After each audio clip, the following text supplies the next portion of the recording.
नमस्कार, good morning, बहुत स्वागत है आपका। आप देख रहे हैं एबीपी गंगा, मैं आपके साथ सोनिका सिंह। बुलेटिन की शुरुआत करते हैं आज की बड़ी और पहली खबर के साथ।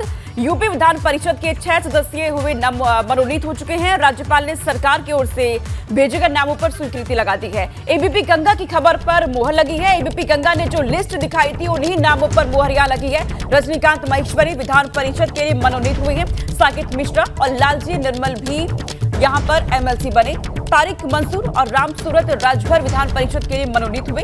हंसराज विश्वकर्मा भी विधान परिषद के लिए मनोनीत हुए हैं। और इन नामों की लिस्ट एबीपी गंगा ने पहले ही दिखाई थी और उन्हीं नामों पर यहां मुहर भी लगी है। इन नामों को राज्यपाल ने स्वीकृति भी दे दी है।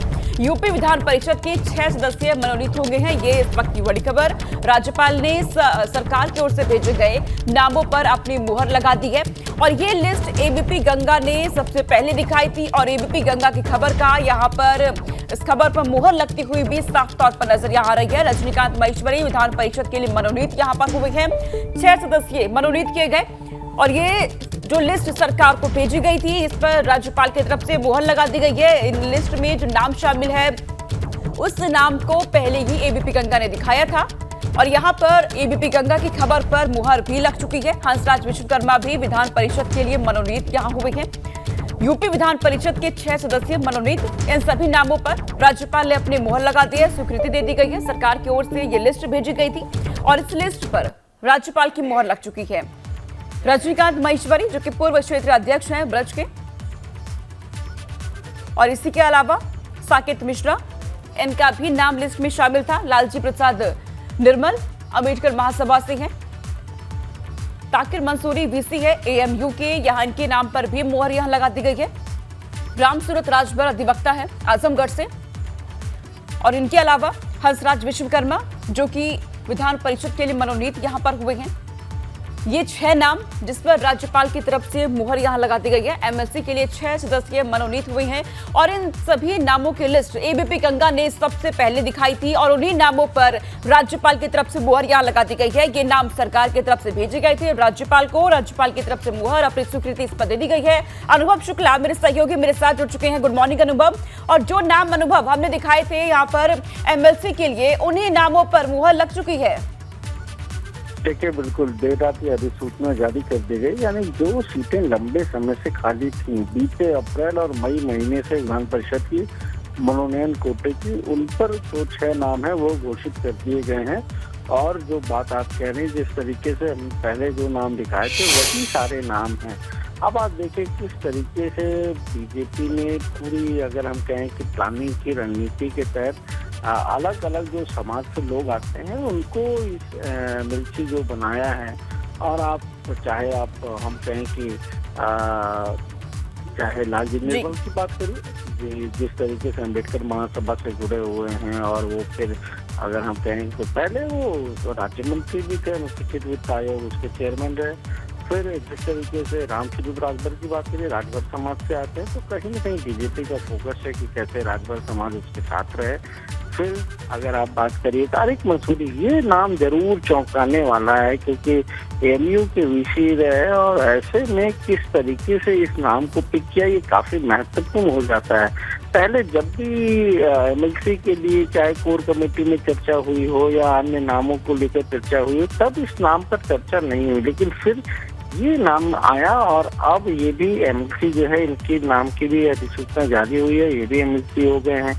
फिर इसी तरीके से आप साकेत मिश्रा को देखिए, जो पूर्वांचल बोर्ड है उसमें वो हैं पहले से ही, और निपेन मिश्र उनके बेटे हैं। और अगर हम कहें तो बीजेपी में पिछले कुछ वर्षों से वो सक्रिय हैं, राजनीति में सक्रिय हैं, तो वो नाम भी पहले हमने बताया था। इसी तरीके से आप इन सभी 6 नामों को देखिए और अब ये नाम जो है वो घोषित हो गए हैं, यानी ये एमएलसी हो गए हैं। इसमें आपको कहीं न कहीं ये भी दिखेगा कि किस तरीके से समाज के अलग अलग जो वर्ग हैं वहाँ से बीजेपी ने लोगों को लिया है, और वो कुछ पार्टी के पुराने लोग हैं। जैसे आप रामसूरत राजभर की बात कर लीजिए, आजमगढ़ से आते हैं, बहुत पुराने कार्यकर्ता हैं, विधानसभा का भी चुनाव लड़े लेकिन जीत नहीं पाए थे। तो पार्टी को ये लगा कि जिस तरह से ये अपने समाज के लिए काम कर रहे हैं, संघर्ष कर रहे हैं, और ऐसे में उन्हें अब विधान परिषद भेजा है। लालजी निर्मल की बात कर लीजिए तो उन्हें भी विधान परिषद भेजा है। इसी तरीके से साकेत मिश्रा की बात करिए, रजनीकांत माहेश्वरी के जरूर हम जिक्र करना चाहेंगे। क्योंकि वो क्षेत्रीय अध्यक्ष है ब्रज क्षेत्र में। और जब विधानसभा के चुनाव हुए वहां पर भी बीजेपी ने बहुत हमसे अच्छा परफॉर्म किया, ज्यादा सीटें जीती। और अभी जब चर्चा हो रही थी संगठन विस्तार को लेकर, तब ये जरूर बात करेगी कि भाई एक क्षेत्रीय अध्यक्ष को जो है वो जरूर विधान परिषद भेजा जाएगा। हालांकि इससे पहले जब एमएलसी हम कहें कि विधान परिषद में लोग बने थे, तब भी चर्चा थी कि रजनीकांत माहेश्वरी को एमएलसी बनाया जाएगा, पर उस वक्त नहीं बने वो। इस बार जरूर जब मनोनयन हुआ, जो मनोनीत कोटे की 6 सीटें हैं वहां पर रजनीकांत माहेश्वरी को भेजा गया है, तो कहीं न कहीं पार्टी ने अलग अलग क्षेत्र से, अलग अलग समाज से आने वाले लोगों को जो है वो एमएलसी बनाया है। और इसके पीछे चाहे हम कहें कि 24 के जो लोकसभा के चुनाव होंगे, वो रणनीति भी कहीं न कहीं है बीजेपी की। यानी साफ तौर पर अनुभव जो भी नाम यहाँ पर फाइनल किए गए हैं, जिस पर मुहर लगाई गई है, वो उसका फायदा कहीं ना कहीं आगामी चुनावों में बीजेपी को मिलने वाला है। बहुत शुक्रिया अनुभव, तमाम जानकारी पहुंचाने के लिए। निकाय चुनाव की तारीखों का 1 हफ्ते के अंदर ऐलान हो सकता है। ऐसे में सियासी दलों ने अपनी तैयारियां भी तेज कर दी है। टिकट के दावेदार पार्टी दफ्तरों के चक्कर काट रहे हैं। भाजपा हो या फिर सपा, अलग अलग जिलों से टिकट के दावेदार लखनऊ पहुंच रहे हैं। भाजपा प्रदेश अध्यक्ष भूपेंद्र चौधरी के आवास पर और भाजपा प्रदेश महामंत्री संगठन धर्मपाल सैनी से पार्टी दफ्तर पर मिलने वालों का तांता लगा हुआ है। नगर पालिका अध्यक्ष, नगर पंचायत अध्यक्ष और मेयर के अलावा पार्षद के लिए दावेदार टिकट मांग रहे हैं। इसी कड़ी में समाजवादी पार्टी के दफ्तर पर भी दावेदार जुट रहे हैं। आज भी अखिलेश यादव पार्टी दफ्तर पर पहुंचेंगे, अलग अलग जिलों में पहुंचेंगे, पदाधिकारियों के साथ बैठक करेंगे, मुलाकात करेंगे और साथ ही टिकट के उम्मीदवारों से भी मुलाकात करेंगे और बाकी उम्मीदवारों के नाम पर यहां चर्चा होने वाली है। तो अलग अलग जिलों में अखिलेश यादव पहुंचने वाले हैं, टिकट के दावेदारों से मुलाकात करने वाले हैं। तो आगामी चुनावों को लेकर के भी सरगर्मियां बढ़ने लगी है। निकाय चुनाव का बहुत जल्द ही इसकी तारीखों का ऐलान हो सकता है। ऐसे में सभी दलों ने अपनी तैयारियां और तेज कर दी है। निकाय चुनाव को लेकर के सभी दावेदारों से मुलाकात यहां पर की जा रही है टिकट के लिए। तो आपको बता दें कि भाजपा दफ्तर पर निकाय चुनाव के दावेदारों की भीड़ है। वहां सपा दफ्तर पर भी ऐसी ही तस्वीर देखने को मिल रही है। तो 1 हफ्ते के अंदर ही निकाय चुनाव की तारीखों का ऐलान हो सकता है। ऐसे में सियासी दलों ने अपनी तैयारियां तेज कर दी है। निकाय चुनाव को लेकर पार्टी दफ्तर पर लगातार दावेदार पहुंच रहे हैं। अलग अलग जिलों से दावेदारों का लखनऊ आने का सिलसिला भी जारी है। भाजपा प्रदेश अध्यक्ष भूपेंद्र चौधरी से लोग मिल रहे हैं। भाजपा महामंत्री संगठन धर्मपाल सैनी से भी कार्यकर्ता मुलाकात कर रहे हैं। सपा दफ्तर की बात की जाए तो वहां पर भी टिकट के दावेदारों की भीड़ लग रही है। आज भी सपा दफ्तर पर कार्यकर्ता जो है वो अखिलेश यादव से मुलाकात करेंगे। निकाय चुनाव में टिकट के दावेदारों से मुलाकात करते हुए अखिलेश यादव आज भी नजर आने वाले हैं। वहीं बाकी उम्मीदवारों के नामों पर भी अखिलेश यादव चर्चा कर सकते हैं।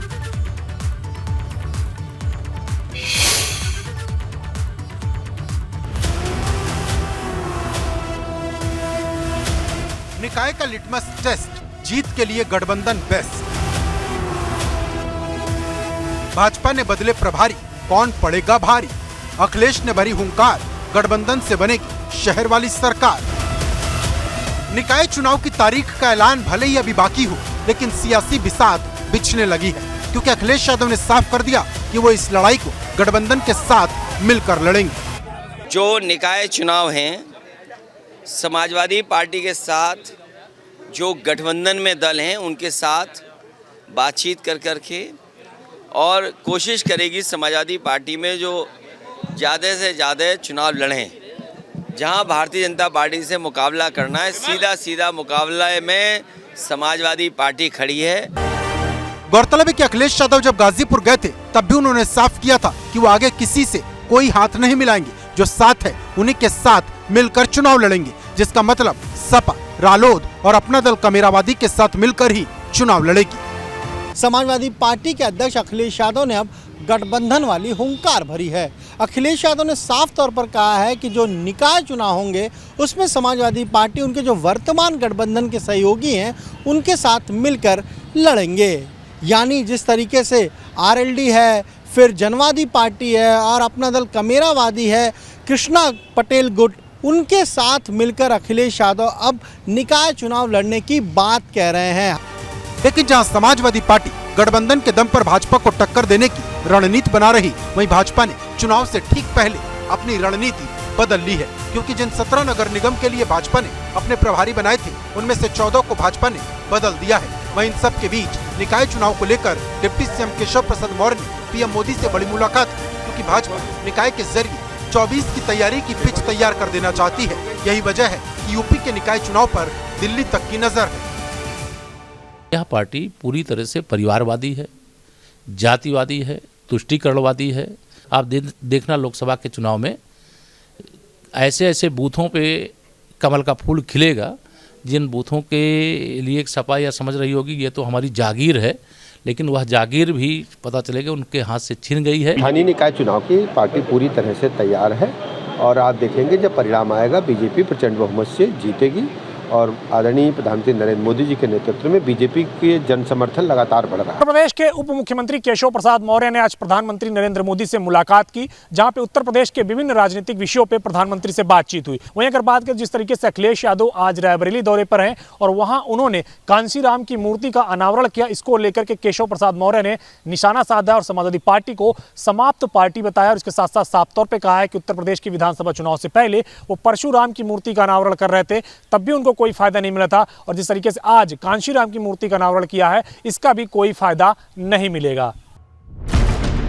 निकाय की इस लड़ाई को कोई 24 का सेमीफाइनल बता रहा है तो कोई इसे 22 की हार का हिसाब बराबर करने का मौका बता रहा, लेकिन बड़ा सवाल इस बात का है कि निकाय की लड़ाई में कौन किस पर भारी पड़ेगा, क्योंकि भाजपा का पूरा जोर जहां ओबीसी वोट पर है तो सपा की नजर दलित वोट पर है, जबकि बसपा महिला मोर्चे के दम पर बड़ा खेल करने की तैयारी में है। Bureau report, ABP Ganga.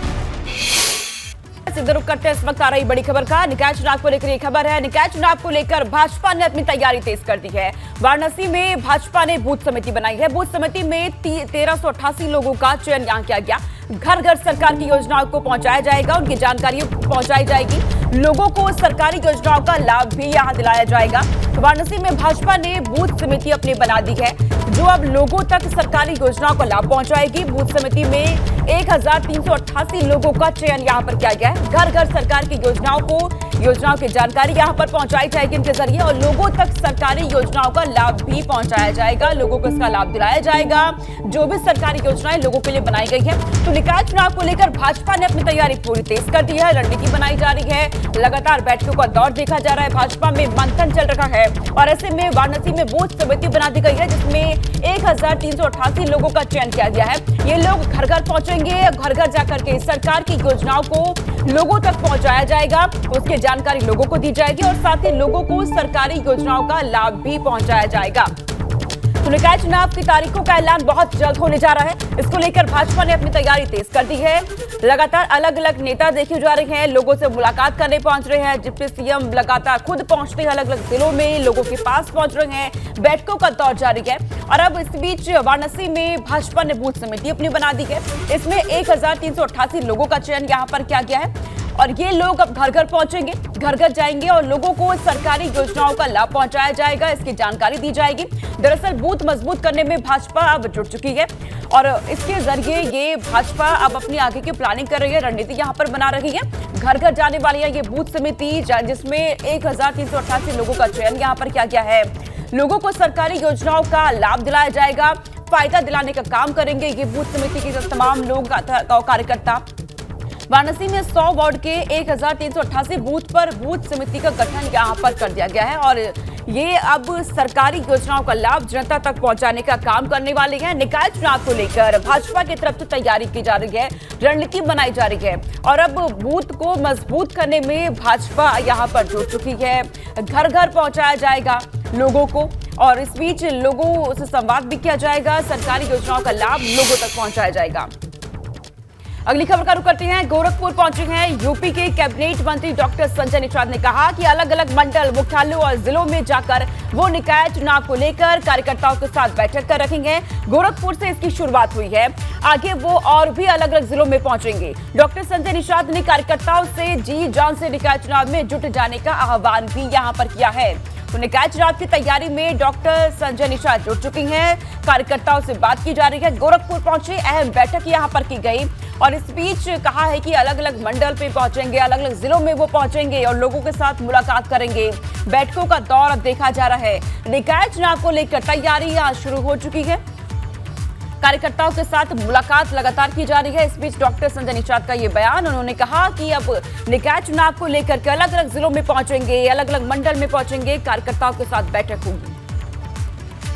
इसमें क्योंकि छोटा चुनाव है, इसमें कार्यकर्ताओं को लड़ने का चुनाव है, छोटे कार्यकर्ताओं को लड़ने का, क्योंकि कार्यकर्ता पार्टी खड़ा और बड़ा करता है और इनको अवसर मिलता है तो हमारा कार्यकर्ता कहाँ लड़के जीत सकता है और कहाँ अभी आरक्षण की व्यवस्था हुई है तो अभी नई सिरे से कहाँ कौन है तो उनको लाना है भारतीय जनता पार्टी से, उनकी बात करके वहाँ से उन्हें कहाँ भारतीय जनता पार्टी जीत सकती है उनको उस सिंबल से लड़ा देंगे, जहाँ हमारे लोग हमारे सिंबल से लड़के जीत सकते हैं हम।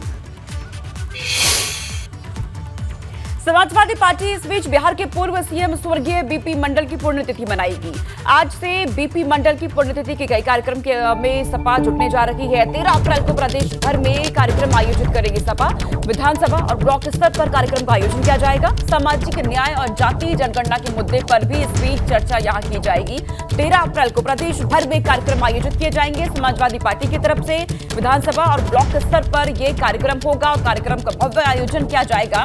समाजवादी पार्टी इसका आयोजन करने जा रही है, लेकिन इस दौरान कहा जा रहा है कि सामाजिक न्याय और जातीय जनगणना के मुद्दों पर भी यहां चर्चा की जाएगी। समाजवादी पार्टी अब बीपी मंडल की पुण्यतिथि मनाने जा रही है। आज से बीपी मंडल की पुण्यतिथि के कार्यक्रम में समाजवादी पार्टी जुट चुकी है। 13 अप्रैल को प्रदेश भर में कार्यक्रम का आयोजन किया जाएगा। विधानसभा ब्लॉक स्तर पर कार्यक्रम का आयोजन होने जा रहा है और इस दौरान बीपी मंडल की पुण्यतिथि सपा की तरफ से मनाई जाएगी। सामाजिक न्याय और जातीय जनगणना के मुद्दे पर भी इस दौरान चर्चा करते हुए समाजवादी पार्टी नजर आने वाली है।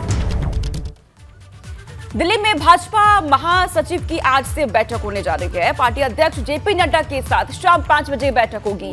लोकसभा चुनाव के मद्देनजर आगे के कार्यक्रमों की रणनीति इसमें बनाई जाएगी। केंद्र सरकार की कार्य योजनाओं को लेकर फीडबैक भी लिया जाएगा। वहीं ओबीसी मोर्चा के आउटरीच कार्यक्रम की भी यहां पर रणनीति बनने जा रही है। सूफी और पसमानदा मुस्लिमों तक पहुंचने की मुहिम पर भी मंथन यहां पर किया जाएगा।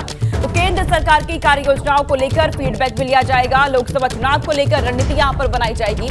ओबीसी मोर्चा के आउटरीच कार्यक्रम के लेकर भी रणनीति यहां बनने वाली है। जेपी नड्डा खुद इस बैठक में मौजूद रहने वाली है। दिल्ली में भाजपा महासचिवों की आज बड़ी बैठक होने जा रही है। पार्टी अध्यक्ष जेपी नड्डा के साथ ये बैठक शाम 5 बजे ये बैठक तय की गई है और इस दौरान लोकसभा चुनाव के मद्देनजर आगे के कार्यक्रमों की रणनीति यहां पर बनाई जाएगी और केंद्र सरकार की जो कार्य योजनाएं चल रही हैं उसको लेकर फीडबैक लिया जाएगा। ओबीसी मोर्चा के आउटरीच कार्यक्रम को लेकर भी रणनीति यहां बनाई जाएगी।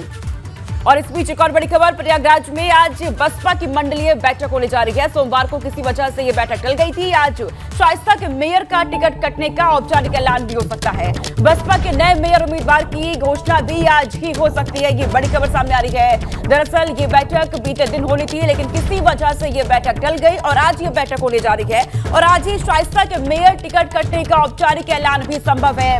वहीं बसपा के नए मेयर उम्मीदवार की भी घोषणा आज की जा सकती है। तो आज बसपा की बैठक होने जा रही है प्रयागराज में। आज बसपा की मंडलीय बैठक, ये बैठक हालांकि बीते दिन होनी थी यानी कि सोमवार को, लेकिन हालांकि किसी वजह से ये बैठक टल गई। आज ये बैठक होने जा रही है और कयास है कि आज शाइस्ता के मेयर का टिकट कटने का औपचारिक ऐलान भी हो सकता है और आज ही बसपा के नए मेयर उम्मीदवार की घोषणा भी इसी बैठक में हो सकती है। तो आज की ये बैठक बेहद अहम होने जा रही है। बसपा की मंडलीय बैठक प्रयागराज में ये बैठक हो रही है। ये बैठक हालांकि कल होनी थी, लेकिन किसी वजह से ये बैठक टल गई, बीते दिन नहीं हो पाई और आज ये बैठक अब होने जा रही है। शाइस्ता के मेयर को लेकर भी यहाँ पर आज ही फैसला होगा। अगली खबर का रुख करते हैं। उमेश पाल शूटआउट केस से जुड़ी बड़ी खबर सामने आ रही है। आज उमेश पाल शूटआउट केस से जुड़े कई मामलों में सुनवाई होने जा रही है। अतीक के 2 नाबालिग बेटों के मामले में सुनवाई होगी। वहीं 21 मार्च को गिरफ्तार 5 आरोपियों की रिमांड भी पुलिस लेगी। सुबह 9 बजे से दोपहर 3 बजे तक आरोपियों से पुलिस पूछताछ करेगी। आरोपियों से वारदात में इस्तेमाल राइफल भी बरामद कर सकती है पुलिस। ये बड़ी जानकारी सामने आई है। तो 21 मार्च को गिरफ्तार 5 आरोपियों की रिमांड भी पुलिस मांगेगी। सुबह 9 बजे से दोपहर 3 बजे तक आरोपियों से पूछताछ करेगी पुलिस।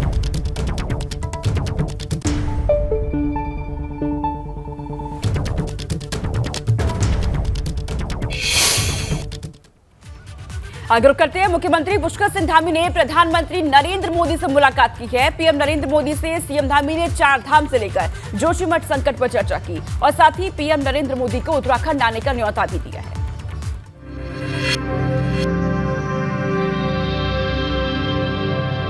चारधाम यात्रा के आगाज को इस बार भव्य बनाने की तैयारी है, कोई कमी न रह जाए, धामी सरकार इस कोशिश में लगी है।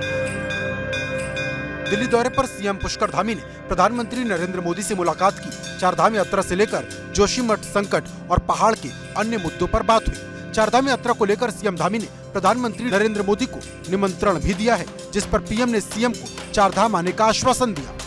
चारधाम में पीएम के आगमन के लिए सरकार कार्यक्रम तैयार कर रही है। आदि कैलाश और मायावती आश्रम आने का भी न्योता दिया गया।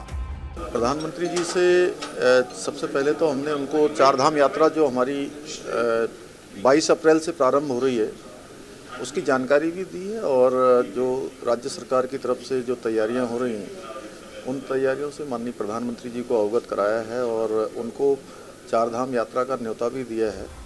इतना ही नहीं, जोशीमठ आपदा पर भी सीएम ने पीएम मोदी से बात की। पुनर्वास को लेकर विस्तार से चर्चा हुई। सीएम ने पुनर्वास के लिए सहायता राशि का अनुरोध किया। साथ ही हरिद्वार से वाराणसी तक एक वंदे भारत एक्सप्रेस चलाने की मांग की। सौंग डैम के बनने से जो देहरादून में पेयजल का संकट है वो आने वाले 50 वर्षों के लिए वो संकट समाप्त हो जाएगा।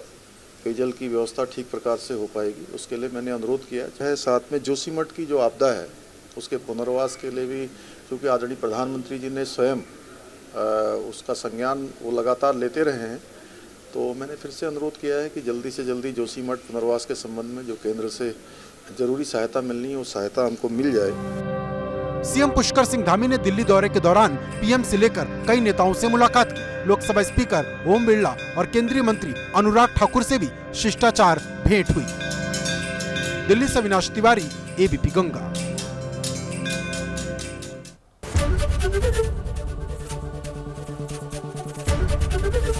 एबीपी गंगा, खबर आपकी, जुबान आपकी।